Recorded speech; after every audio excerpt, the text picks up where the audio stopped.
Human rights group denounce France's military sales to Egypt. Paris, AP. Human rights groups alleged in a report Monday that the French government and several private companies have supplied military and surveillance equipment that the Egyptian government uses to silence its citizens. Paris-based International Federation for Human Rights and 3 other groups called for an immediate end to the sales and for a parliamentary inquiry in France.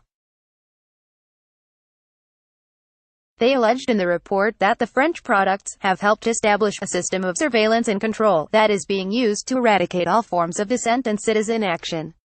France has sold warships, fighter jets, armored vehicles, missiles and surveillance technologies to Egypt in recent years. The Egyptian government has fiercely cracked down on dissent since the military overthrow of an elected and divisive Islamist president in 2013. Thousands of Islamists have been arrested along with secular pro-democracy activists, many of whom are now in prison. General-turned-President Abdel Fattah al-Sisi was elected to a second term in March.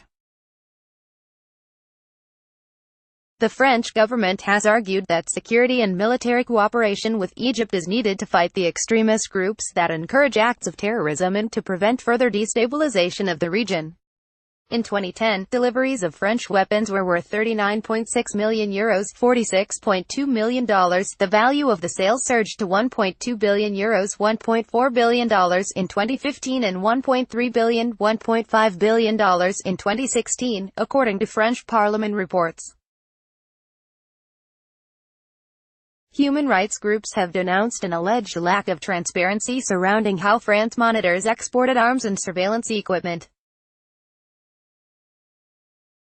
France is helping to crush the Arab Spring generation through the establishment of an Orwellian surveillance and control system aimed at nipping in the bud any expression of protests, the director of Cairo Institute for Human Rights Studies, Baki Eldon Hassan, said in a statement. French magazine Télérama and human rights groups reported last year on suspicions that a French company had supplied surveillance equipment the Egyptian government used for political repression. French prosecutors opened a judicial investigation for alleged complicity in acts of torture and enforced disappearances. Copyright 2018 The Associated Press. All rights reserved. This material may not be published, broadcast, written or redistributed.